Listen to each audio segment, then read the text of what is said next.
बल्लू काका युग के सवाल का जवाब देते हुए कहते हैं, मतलब ये युग बाबू कि उस वक्त आप छोटे थे इसलिए शायद आपको याद नहीं, जब यक्षिणी ने विराट बाबू को अपना शिकार बनाया था। बल्लू काका ने इतना ही कहा था कि तभी युग बीच में ही उन्हें टोकते हुए कहता है, क्या कहा आपने? यक्षिणी ने विराट भैया को अपना शिकार बनाया था? पर मुझे तो बताया गया था कि उनकी मौत दिल के दौरे पड़ने की वजह से हुई थी।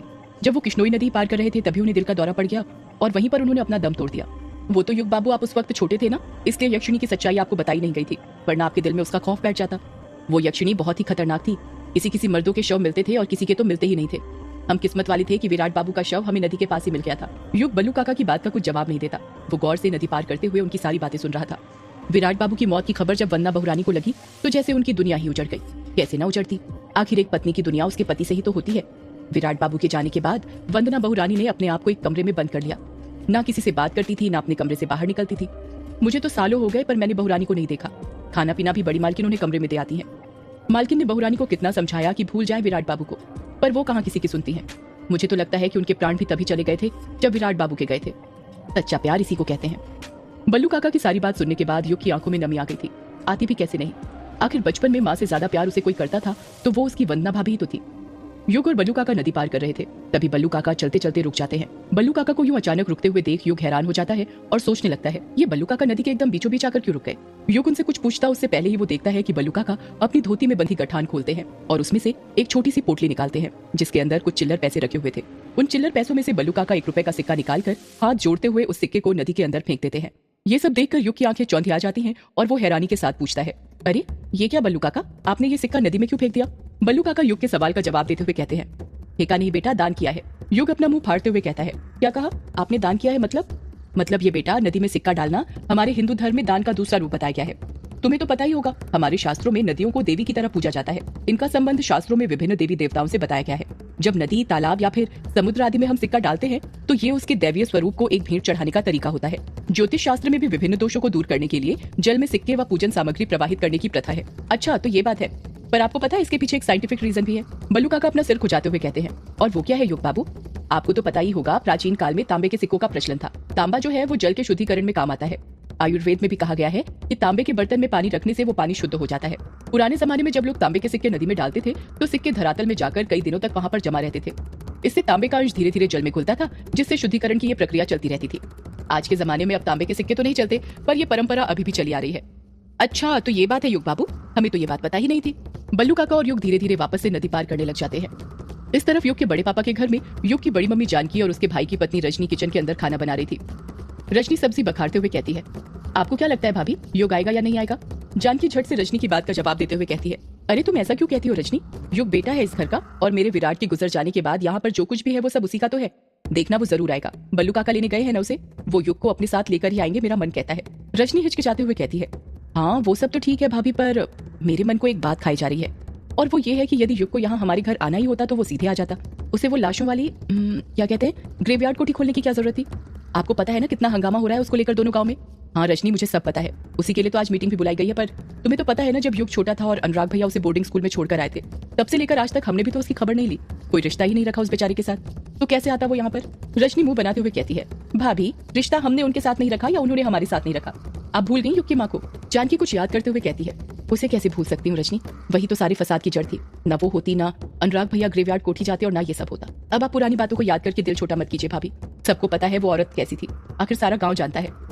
जानकी अपने हाथ से इशारा करते हुए कहती है, अरे रजनी जल्दी सब्जी बघार वरना मसाला जल जाएगा, देख जरा। रजनी चम्मच हिलाते हुए कहती है, हाँ भाभी मेरा ध्यान है यहाँ पर। जानकी और रजनी आपस में बातें ही कर रही थी कि तभी वहाँ पर रजनी की बेटी अवोदिता आ जाती है। अवोदिता की उम्र करीब 23 साल की थी। दिखने में वो सुंदर तो थी पर उसका रंग काला था। अवोदिता किचन के अंदर घुसते हुए कहती है, आप दोनों यहाँ पर बस खाना ही बनाते रहेंगी या बाहर मेहमानों का स्वागत भी करेंगी?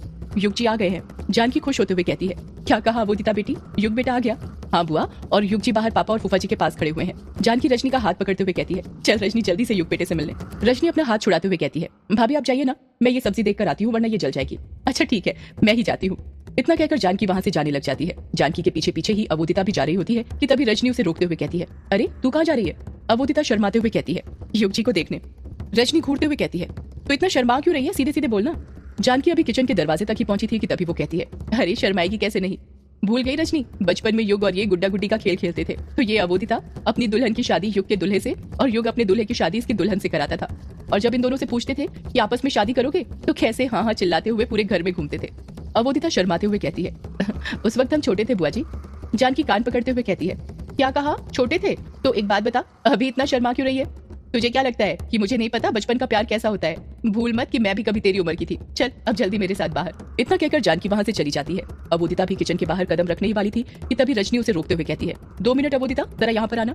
अवोदिता चिढ़ते हुए कहती है क्या है माँ, लगता है आज आप मुझे युग जी से मिलने ही नहीं दोगे। रजनी अवोदिता को ऊपर से लेकर नीचे तक अच्छे से देखते हुए कहती है तो ऐसे मिलेगी युग से? अवोदिता अपने कपड़े और बाल ठीक करते हुए कहती है तो फिर कैसे मिलूं माँ, क्या मैं अच्छी नहीं दिख रही? अच्छी तो तू बचपन से नहीं दिखती है। पता नहीं जब तू मेरे पेट में थी तो क्या खा लिया था मैंने जो मुझे कोयले जैसी बैठी हुई।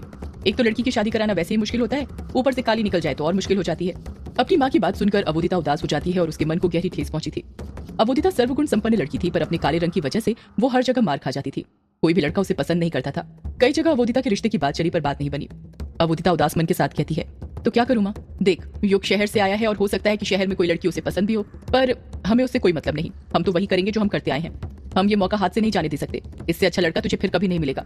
दौलत शोहरत सब है युग के पास। अवोदिता धीरे से कहती है मतलब माँ हम युग पर काला जादू करेंगे? हाँ और नहीं तो क्या, काले जादू से ही तो वो तेरे वश में आएगा, ना कि तेरी काली सूरत देखकर। अवोदिता रजनी को मना करते हुए कहती है पर माँ मुझे ना शुरू से ही काला जादू वादू ठीक नहीं लगता, और वैसे भी इन सब से कुछ नहीं होता। हमने कितने लड़कों पर काला जादू किया, मेरे रिश्ते के लिए पर कुछ हुआ क्या? रजनी चिढ़ते हुए कहती है वो तो इसलिए नहीं हुआ पागल क्योंकि तू ठीक से सच्चे मन से काला जादू नहीं करती, ना ही मंत्रों का सही से जाप करती है, वरना ये काला जादू कभी खाली नहीं जाता, समझी? पर माँ, अवोदिता अपनी बात पूरी करती उससे पहले ही रजनी बीच में ही उसे टोकते हुए कहती है परवर कुछ नहीं। देख तू ही मुझे सच सच बता, तू युग को पसंद करती है या नहीं? अवोदिता हिचकिचाते हुए कहती है पसंद तो करती हूँ माँ। रजनी झट से कहती है तो फिर अगर तुझे युग चाहिए तो तुझे काला जादू करना पड़ेगा, उसे अपने वश में करना पड़ेगा, तभी वो तेरे वश में आएगा। अवोदिता रजनी की आंखों में देखते हुए धीरे से कहती है माँ मुझे युग जी को अपने वश में करने के लिए क्या करना पड़ेगा? इस तरफ गार्डन में युग के बड़े पापा दिलीप कुर्सी पर बैठे हुए थे और उनके पीछे युग के मामा सुदेश खड़े हुए थे। युग और बल्लू काका वहीं पर युग के बड़े पापा दिलीप के सामने खड़े थे। युग के बड़े पापा की बहुत बड़ी हवेली थी। उनके पास 100 एकड़ पुश्तैनी जमीन थी, जिस कारण उनका गांव में बहुत मान सम्मान भी था। गांव में जितनी सरपंच की नहीं चलती थी उससे कहीं ज्यादा दिलीप की चलती थी। दिलीप अपनी मूंछों को ताव देते हुए बल्लू काका से पूछता है तो यही है वो? बल्लू काका बौखलाहट के साथ कहते हैं हाँ मालिक यही है युग बाबू। जैसे ही बल्लू काका इतना कहते हैं सुदेश अपने चेहरे पर मुस्कान लाते हुए कहता है अरे युग बेटा आ गए तुम, और बताओ कैसे हो? युग सुदेश को देखते हुए धीरे धीरे कहता है ठीक हूँ मामा जी। दिलीप कहता है तो तूने ग्रेवयार्ड कोठी क्यों खोली और किसकी इजाजत से खोली? युग कुछ जवाब नहीं देता। उसे देखकर ऐसा लग रहा था कि उसका उसके बड़े पापा से बात करने का जरा भी मन नहीं था। सुदेश हंसते हुए कहता है अरे युग बेटा जीजा जी कुछ पूछ रहे हैं। बेटा बड़े जब कुछ पूछते हैं तो उसका जवाब झट से दे देना चाहिए, इतना सोच विचार नहीं करना चाहिए, वरना ये संस्कारों के खिलाफ होता है और लोग सोचते हैं कि आपके माता पिता ने आपको कुछ सिखाया ही नहीं। युग अपना मुख खोलते हुए कहता है मामा जी वो कोठी मेरी थी इसलिए मैंने खोल दी, मुझे मेरी चीज खोलने के लिए किसी की इजाजत लेने की जरूरत नहीं। दिलीप गुस्से से कहता है वो कोठी इसके नाम हुई तो क्या हुआ? रोंका मुचा और बंगला मुटा दोनों ही मेरे गांव है और उन पर मेरा हक है। अगर वहां की तुम्हें किसी भी चीज को हाथ लगाना है तो मेरी इजाजत लेनी पड़ेगी। युग भी गुस्से से कहता है गांव भले ही मामा जी किसी का भी हो पर मैं अपनी चीज कभी नहीं छोड़ता। युग दिलीप से सीधे मुंह बात नहीं कर रहा था। युग की बातें सुनकर दिलीप समझ जाता है कि युग भी उसके बाप अनुराग की तरह गुस्सैल है, इसलिए वो बात को पलटते हुए कहता है इससे पूछो इसने दूसरी मंजिल पर जो कमरा था जहाँ वो यक्षिणी कहती उसे खोला तो नहीं? ये सुनकर युग के माथे पर पसीना आने लग जाता है। अभी तक उसे यक्षिणी के बारे में जितनी कहानी सुनाई गई थी वो सब सच लगने लग गई थी। युग दिलीप के सवाल का कुछ जवाब नहीं देता, वो अपने हाथ की मुट्ठी खींचने लग जाता है। सुदेश अपने चेहरे पर मुस्कान लाते हुए कहता है युग बेटा बताओ जीजाजी कुछ पूछ रहे हैं, तुमने वो दूसरी मंजिल का दरवाजा खोला तो नहीं ना, जिस पर बहुत सारे ताबीज बंधे हुए थे? इस तरफ किचन के अंदर जब रजनी अपनी बेटी अमोदिता के मुंह से सुनती है कि वो युग पर काला जादू करने के लिए तैयार है तो वो खुश हो जाती है। रजनी अपने चेहरे पर मुस्कान लाते हुए कहती है ये हुई ना बात, सुन मैं युग के लिए पानी लेकर जाती हूँ, तू जब तक उसे अपने वश में करने के लिए चाय बना। अवोदिता बीच में ही अपनी माँ को टोकते हुए कहती है बस मुझे युग जी के लिए चाय बनानी है और वो मेरे वश में आ जाएंगे। रजनी चिढ़ते हुए कहती है नालायक लड़की, पहले मेरी पूरी बात तो सुन ले। तुझे चाय कोई ऐसी वैसी नहीं बनानी है, वशीकरण की चाय बनानी है। और वो कैसे बनाते हैं? मेरी बात अब तू ध्यान से सुनना। सबसे पहले तू लौंग और इलायची को अपने शरीर के अंग से लगाकर उसे चाय के अंदर डाल देना। उसके बाद ओम नमः कामाख्या देवी पुरुष में वश कुरु कुरु स्वाहा मंत्र का 108 बार जाप करना, और जहाँ पर पुरुष बोला है वहाँ पर युग का नाम लेना है, समझी? माँ समझ तो गई, पर क्या 108 बार जाप करना जरूरी है? और नहीं तो क्या, इतना आसान थोड़ी होता है ये काला जादू। ये कामाख्या देवी वशीकरण मंत्र है, बहुत शक्ति होती है इसमें, समझी? जैसा मैंने कहा है वैसा वैसा करती जा और फिर देखना युग कैसे तेरे वश में आता है। अच्छा अब मैं बाहर जा रही हूँ, तू यहाँ पर चाय बना वरना भाभी को शक होगा। पर माँ 2 मिनट, बाहर तो बहुत सारे लोग हैं, पापा और फूफा जी भी हैं, अगर चाय पीकर वो लोग मेरे वश में आ गए तो?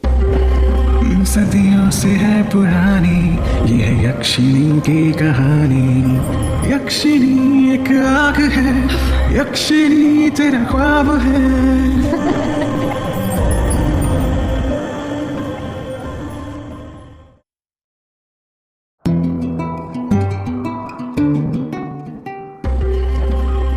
रजनी अमोदिता पर भिन्नाते हुए कहती है नालायक लड़की, इतने सारे लड़कों पर काला जादू किया पर तुझे ये भी नहीं पता मंत्र के अंदर जिसका नाम बोला जाता है उसी पर काले जादू का असर होता है। तू तो सिर्फ युग का ही नाम लेगी ना तो वही तेरे वश में आएगा, समझी?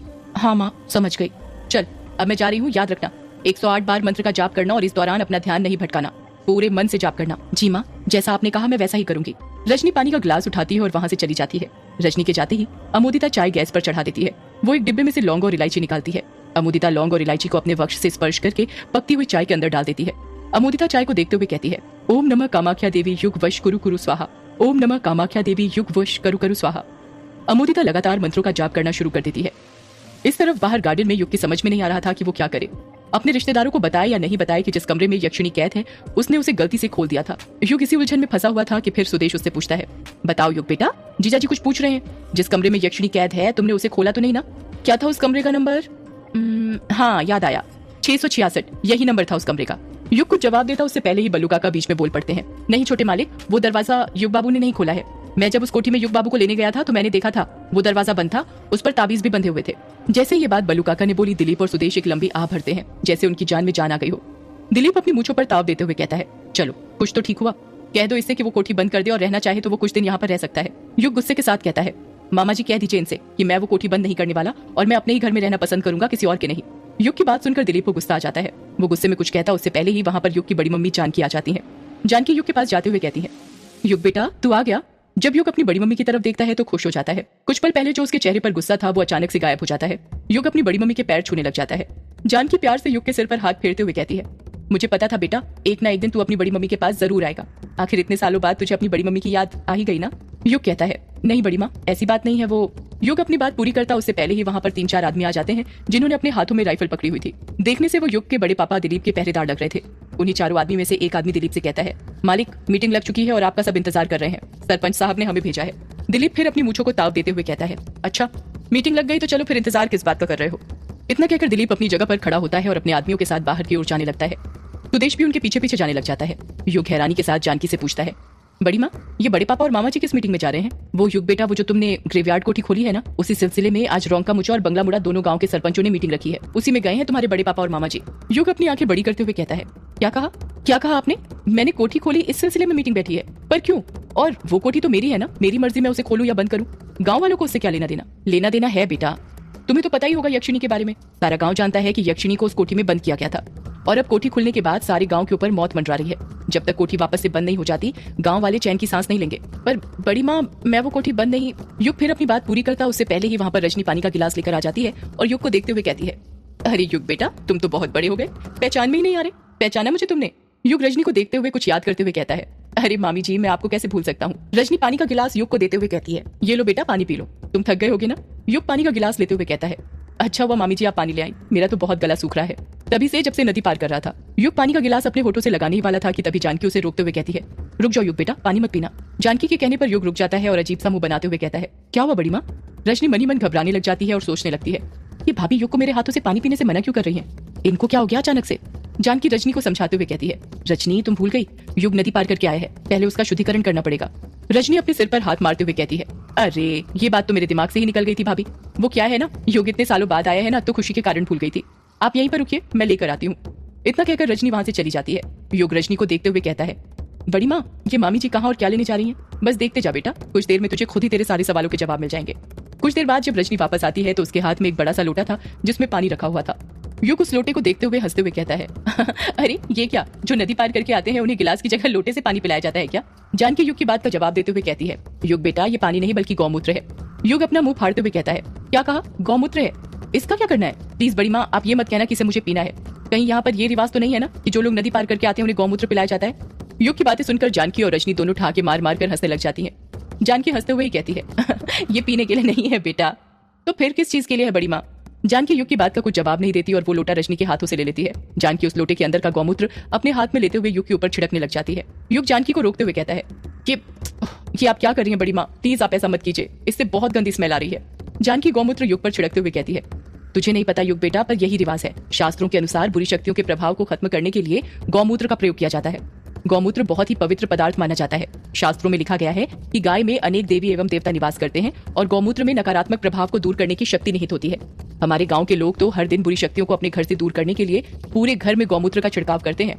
युग कुछ नहीं कहता क्योंकि वो जानता था कि उसका कुछ भी कहना फिजूल है। बड़ी मम्मी उनके मन की करके ही रहेंगी। गौमूत्र के छिड़काव के बाद युग पानी पीने लग जाता है। रजनी युग के आसपास की स्मेल लेते हुए कहती है, भाभी इसमें से तो बहुत गंदी बदबू आ रही है। युग पानी पीते हुए कहता है, अरे मामी जी, स्मेल कैसे नहीं आएगी? अभी कुछ देर पहले ही बड़ी माँ ने मेरे ऊपर मुट्ठी भर भर के गौमूत्र छिड़का है। नहीं युग बेटा, ये गौमूत्र की स्मेल नहीं है। ये बदबू तो ऐसे आ रही है जैसे किसी मरे हुए इंसान के शरीर में से आती है, सड़ी हुई गोभी की तरह। जानकी डरते हुए कहती है, युग बेटा, कहीं ये बदबू तुम्हारे ग्रेवयार्ड कोठी में रुकने की वजह से तो नहीं रही? आखिर वहाँ पर वो यक्षिणी जो कैद है। जानकी की बात सुनकर युग भी घबराने लग जाता है। उसको भी मन ही मन लगने लग जाता है कि उनका कहना ठीक है। आखिर उसने कल रात यक्षिणी का कमरा जो खोला था, हो सकता है उसी वजह से उसकी शर्ट में से बदबू आ रही हो। पर जानकी और रजनी को उस पर शक न हो, इसलिए वो बड़े एटीट्यूड के साथ कहता है, अरे नहीं बड़ी माँ, ऐसा कुछ नहीं है। आप भी ना कुछ भी सोचती हैं। युग, जानकी और रजनी आपस में बातें ही कर रहे थे कि तभी वहां पर अमोदिता चाय की ट्रे लेकर आ जाती है। चाय की ट्रे में 4 कप चाय रखी हुई थी। अमोदिता आते से ही कहती है, अरे फूफा जी और पापा कहाँ चले गए? मैं तो उनके लिए भी चाय लेकर आई थी। जानकी अमोदिता के सवाल का जवाब देते हुए कहती है, वो तो चले गए बेटा, कोई बात नहीं, ला चाय युग बेटे को और हमें दे दे। रजनी अपने हाथ से अमोदिता की तरफ इशारा करते हुए युग से कहती है, मुझे तो पहचान लिया था तुमने युग बेटा, पर ये बता इसे पहचाना या नहीं पहचाना? युग अमोदिता को ऊपर से लेकर नीचे तक अच्छे से देखते हुए कहता है, ये आपकी बेटी अमोदिता है ना? युग ने इतना ही कहा था कि तभी जानकी खुश होते हुए कहती है, बिल्कुल ठीक कहा मेरे युग बेटे ने, ये सबको पहचानता है, किसी को नहीं भूला। युग उदास चेहरा बनाते हुए कहता है, सिवाय अपनी माँ के। जैसे ही युग ये बात कहता है, अचानक से वहां पर खड़े सभी लोगों के चेहरे की हंसी गायब हो जाती है, जैसे उसे ये बात नहीं बोलनी चाहिए थी। रजनी माहौल को बदलते हुए कहती है, अरे वाह अमोदिता, चाय की खुशबू तो बहुत अच्छी आ रही है। चाय अच्छे से तो बनाई है ना, जैसे मैंने बताई थी? अमोदिता तिरछी आंख से अपनी माँ को इशारा करते हुए कहती है, हाँ माँ, बिल्कुल वैसे ही बनाई है जैसे आपने बताई थी। तो खड़ी क्या है, युग बेटे को देना। अमोदिता युग के पास जाती है और उसे चाय देते हुए कहती है, युग जी चाय लीजिए ना। युग अमोदिता को मना करते हुए कहता है, अरे नहीं अमोदिता, गर्मी बहुत है, मेरा चाय पीने का मन नहीं कर रहा। ये बात सुनकर रजनी को झटका सा लगता है। उसे कुछ भी करके अमोदिता के हाथ की चाय युग को पिलानी थी। रजनी युग पर दबाव बनाते हुए कहती है, पी लो युग बेटा, अमोदिता ने बड़े प्यार से तुम्हारे लिए बनाई है, वरना फेंकने में जाएगी। बस एक बार तुम अमोदिता के हाथ की चाय पीकर देखो, फिर तुम उसी के हाथों की चाय के गुणगान गाने लग जाओगे। वो तो सब ठीक है मामी जी, पर पता नहीं आज मन ही नहीं कर रहा चाय पीने का। युग की बात सुनकर अमोदिता का चेहरा छोटा सा हो गया। जानकी अमोदिता का उदास चेहरा देखते हुए युग से कहती है, पी ले युग बेटा, वरना अमोदिता को बुरा लगेगा। उस बेचारी ने तेरे लिए ही चाय बनाई थी।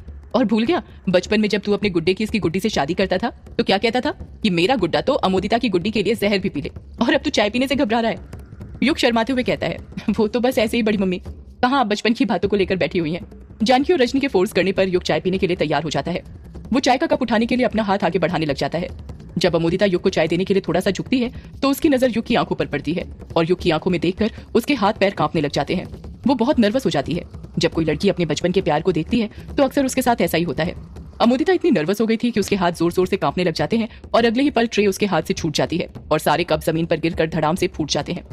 रजनी गुस्से से कहती है, ये क्या, सारी मेहनत बर्बाद कर दी, एक काम तुझसे ठीक से नहीं होता। जानकी रजनी को समझाते हुए कहती है, अरे रजनी, तू क्यों अमोदिता पर चिल्ला रही है? बच्ची है बेचारी, हो जाता है कभी कभी, और वैसे भी युग बेटे का भी मन नहीं था चाय पीने का, हम ही उस पर दबाव बना रहे थे। इससे हमें ये सीख मिलती है कि हमें कभी भी कोई काम जबरदस्ती नहीं करना चाहिए। अमोदिता नीचे बैठकर जमीन पर फूटे चाय के कप के कांच ट्रे में उठाने लग जाती है। जानकी उसे रोकते हुए कहती है, अरे अमोदिता बेटा, रहने दे तू, मैं कर लूंगी। युग अमोदिता और जानकी की बातों पर ध्यान नहीं दे रहा था। वो अपने आसपास देख रहा था। उसे देखकर ऐसा लग रहा था जैसे वो किसी को ढूंढ रहा हो। ये बात रजनी नोटिस कर लेती है और युग से पूछती है, क्या हुआ बेटा, कुछ ढूंढ रहे हो क्या? युग अपने आसपास देखते हुए कहता है, वो मामी जी मैं सबसे मिल गया, पर मुझे कहीं वंदना भाभी नहीं दिखी, वो कहाँ पर है? युग का सवाल सुनकर अचानक से रजनी के चेहरे के एक्सप्रेशन बदल जाते हैं। उसे देखकर ऐसा लग रहा था जैसे युग ने कोई ऐसा सवाल पूछ लिया था जो उसे नहीं पूछना चाहिए था। अमोदिता भी कांच के टुकड़े बिनते बिनते रुक गई थी। युग कहता है, क्या हुआ, आप सब मुझे ऐसे क्यों घूर रहे हैं? वंदना भाभी यहाँ पर नहीं है क्या? जानकी हिचकिचाते हुए कहती है ना युग बेटा, वंदना यहीं पर है अपने कमरे में, मुझे उनसे मिलना था बड़ी माँ, उनसे भी तो मिले हुए कई साल हो गए हैं, और आप सबको तो पता ही है बचपन में भाभी मेरा कितना ख्याल रखती थी। हाँ वो तो है बेटा, पर जानकी अपनी बात पूरी करती उससे पहले ही युग कहता है, पर क्या बड़ी माँ, प्लीज बताइए ना भाभी का कमरा कहाँ है, मैं अभी उनसे मिलकर आता हूँ। जैसे ही अमोदिता ये बात सुनती है, अमोदिता के डर के कारण हाथ पैर कांपने लग जाते हैं। वो हिचकिचाते हुए कहती है, क्या कहा बुआ जी आपने, वंदना भाभी के कमरे में? जानकी कहती है, हाँ वंदना के, जा लेकर जा युग को। अमोदिता डरते हुए कहती है, नहीं नहीं, मैं नहीं जाने वाली उनके कमरे के पास भी। अरे जा ना, मैंने कहा ना। युग ये सब देखकर हैरान हो जाता है और सोचने लग जाता है, ये अमोदिता वंदना भाभी के कमरे में जाने से इतना डर क्यों रही है। रजनी अमोदिता पर चिल्लाते हुए कहती है, नालायक लड़की, तेरे एक बार में समझ में नहीं आता क्या? भाभी कब से तुझे कुछ करने को बोल रही है और तू यहाँ बैठी हुई है? क्या यही संस्कार दिया मैंने तुझे, बड़ों की बात को ना मानना? रजनी के चिल्लाने पर अमोदिता अपनी जगह पर खड़ी हो जाती है और युग से कहती है, चलिए युग जी। अमोदिता और युग सीढ़ियां चढ़ते हुए वंदना के कमरे की तरफ जाने लगते हैं। जैसे जैसे अमोदिता वंदना के कमरे की तरफ अपने कदम बढ़ाती जा रही थी, उसके अंदर का खौफ बढ़ता जा रहा था। युग की तो समझ ही नहीं आ रहा था कि अमोदिता वंदना भाभी के कमरे में जाने से इतना घबरा क्यों रही थी। सदियों से है पुरानी ये है यक्षिणी की कहानी। यक्षिणी एक आग